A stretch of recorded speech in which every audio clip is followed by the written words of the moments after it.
O ano yan, Os? Huwag ka na muna sumama dito. Hindi ito pat pilay ka. Uwi ka na dun. Uwi na. O, Avatar. Hanggang ngayon hindi pa nagbabago itsura mo. Hello. Magandang hapon. Ito na yung nilaglag namin na binili namin na kubo. Doon sa unahan doon. Sa unahan doon ni Madam Ernst. Yun doon. Doon sa may pwesto ni Sola. Puntahan ko mamaya. Anyway. Ito kasi marami pa rin naman mapapakinabangan. Although tingin ko medyo lugi dahil doon sa kinakailangan mag-effort kami ng gusto para lang mapakinabangan yung mga dapat mapakinabangan pa. Kasi 3,000 din yun. You know, yung posting na ginagalaw ni Mami Ernst kahit inanay na pwede pa magamit yun. So ganitong buhay sa bukid. Kung di ka matyaga, hindi ka masinop, hindi ka makasurvive. Hello, Madam Ernst. Hi. Ayan. So video lang ako ng konti kasi hindi nakapag-video ng ilang beses na ginigipa yung bahay. Kaya ito na, nag-iba na. Kaya nakapag-video dahil sa walang kumakanta o kaiwas copyright. Ayan. So gusto ko lang mapasadaan itong mga gamit na to na pwede po naman mapakinabangan. Curious din naman yung mga mga tuta. Laging sumasama. At ito, introduce natin si Bunso. Yan yung bunsong anak ni Consuelo. Nangingitlog na rin uli at Napakalit na manok pero ang tapang.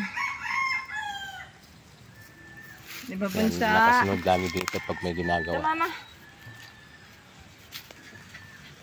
Oo. Ay naku, andito kasi ang sola. Natakot tuloy. Halika na, Bunso, doon tayo. Busy sa pangangalkal kapag pag gumagawa ako sa taas. Asan yung mga anak niya? Ayun. So yung mga anak niya, 4 na lang natira. Yung isa kamamatay lang ngayon, hindi na nakasurvive, masyadong maliit. Hello. Itong isang tapang nito,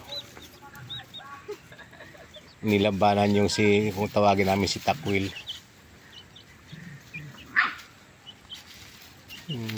Topong no tong isang tuba.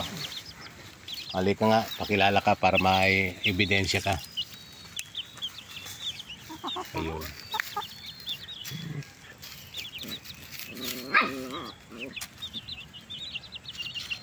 Kuha ko to ng mahaba-habang video para tatandaan ko mukha nito. Dahil lumaban doon sa ate niya na malaki na. Alright. Okay, so dun tayo sa taas. Eto na, kompleto ng grupo.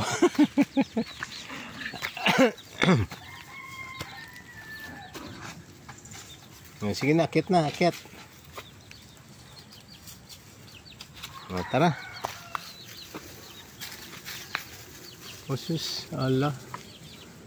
Asig lang manigla. Gusto lagi sumasama pag may adventure eh. Busy lagi pangangakay. Ako magano yan, Madam Ernst, at ililigpit ko yan. Mapapakinabangan ko yan. Yan, magandang pantali. Solar panel eh. Hindi basta-basta nasisira.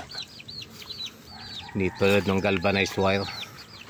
Ang bilis mag-corrode. Itong mga wire na to, maganda itong pantali. Ayan, papakinabangan ko pa to.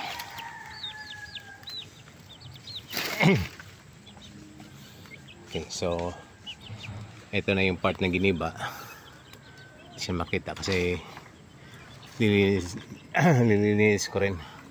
Gusto kong iwanan tong malinis para naman maganda. Yan. Ito yung last na poste na tinibag ko kanina. Ginatungan ko muna kasi grabing langgam. Hindi ako makakilos. Ito namang may pwesto na CR. May ahas pa dito kanina at hindi ko na pinatay. Ayokong pinaalis ko na, kaya lang ayaw umalis. Pumunta dito sa hukay, yung sa dating septic tank niya.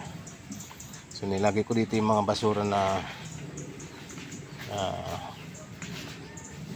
para lang umibabaw siya. Medyo inano ko rin, tinabunan ko ng konti para lang bumabaw ng konti yung hukay, para naman kung may mahulog ditong sisiw o tuta makakabangon. Itong basura na to, though malambot ito, at least sa ibabaw lang sila makakatulay. So yung purpose ko niya kung bakit pinaghirapan ko pa itong ginawa ko yan kanina, para iwas yun sa pumapasyal dito, pati mga hayop namin. Mahirap na yun, hindi namin maririnig kung mahulog dyan.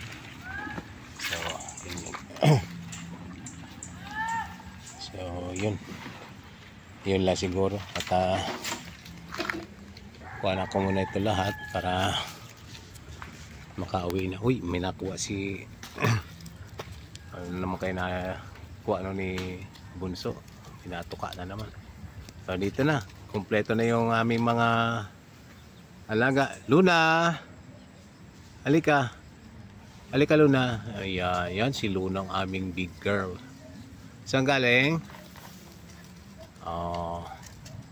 Where have you been?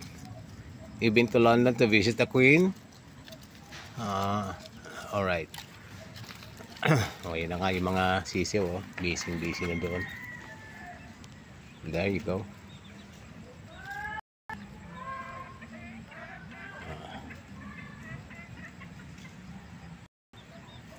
Ayan.